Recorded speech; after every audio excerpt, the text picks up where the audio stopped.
Hi everybody, I'm Dr. Donald Pfau from the Center of Chiropractic Neurology.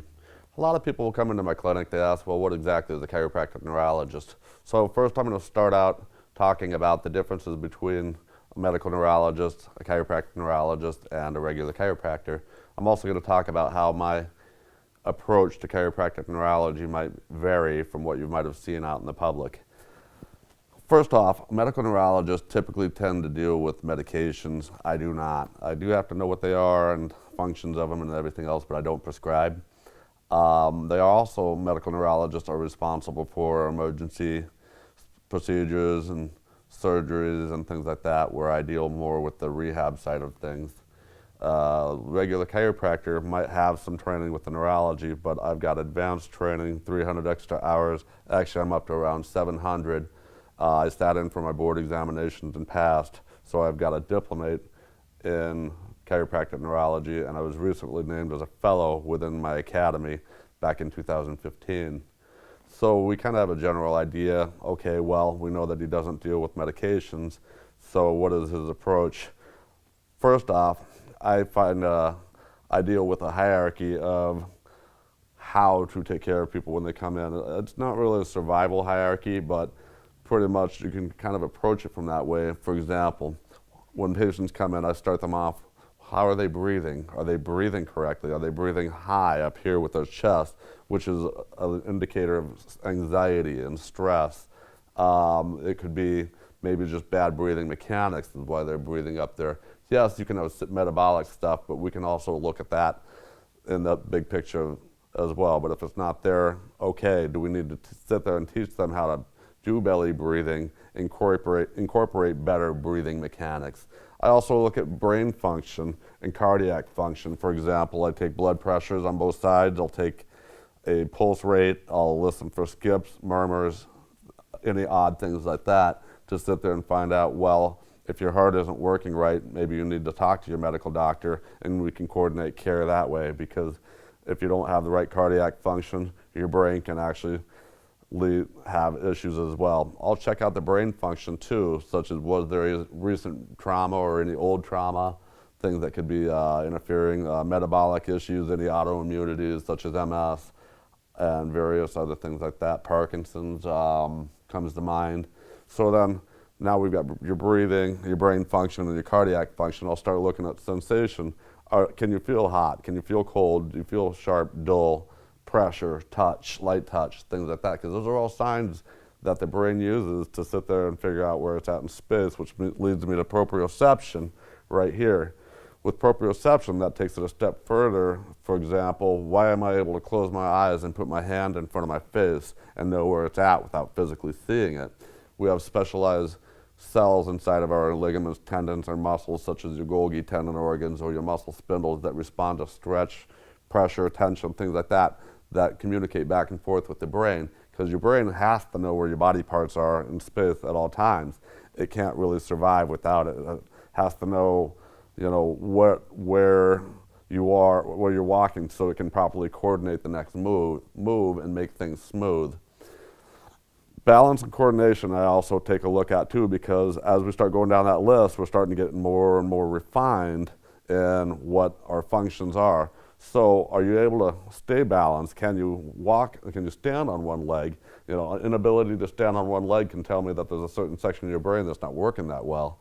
And it gives me an idea, well, how do we drive your treatment plan and your rehab, as well as what kind of exercises do I need to assign you? Because I can't just give you blanket exercises and say, go do these will work. That's not always the case, because everybody's a little different. Joe might be different from Sally, and Sally might be different from Mary. So I have to kind of figure everybody out, and there's no such thing as a one-size-fits-all program. Finally, or not finally, rather, I'll start looking at motor functions such as gait. How do you move? Are you moving in synchrony? Are you moving fluid and smooth, or is it herky and jerky? Or are you having lack of inhibition, such as tremoring and things like that? That's where we start looking at some of the motor functions. Finally, we start getting down to more advanced brain functions, such as cognition. Cognition is the ability to think, the ability to reason, things like that. decide I want to paint my room blue versus I just want to paint various things like that. But without the above things working, cognition becomes a little bit harder, such as memory.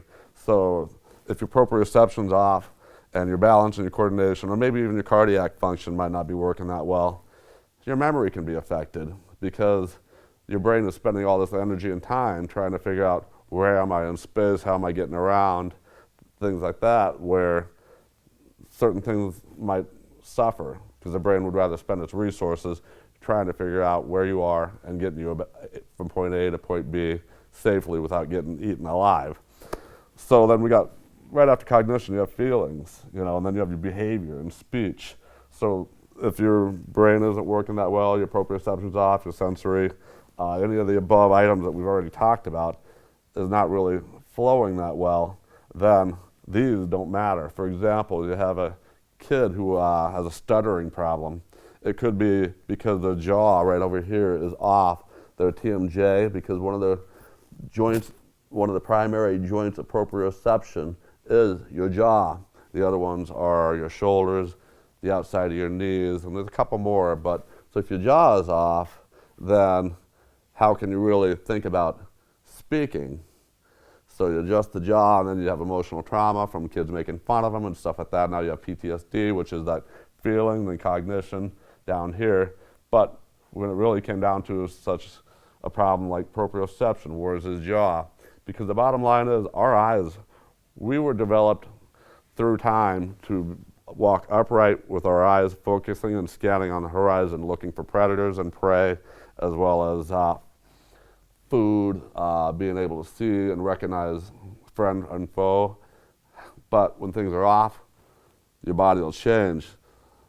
Your head might be like this, but your eyes are always going to be level. It's pretty much impossible to go through life with your head like that.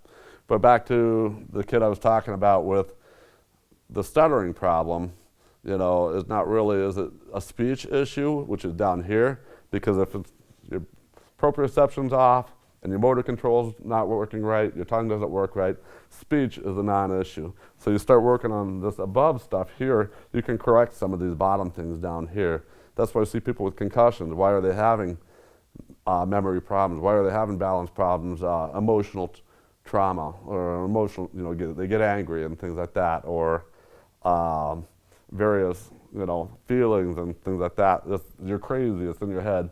Well, maybe we need to clean these up before we can really approach this stuff down here. So that is basically my chiropractic approach to chiropractic neurology, and I hope you enjoyed what I had to talk about today.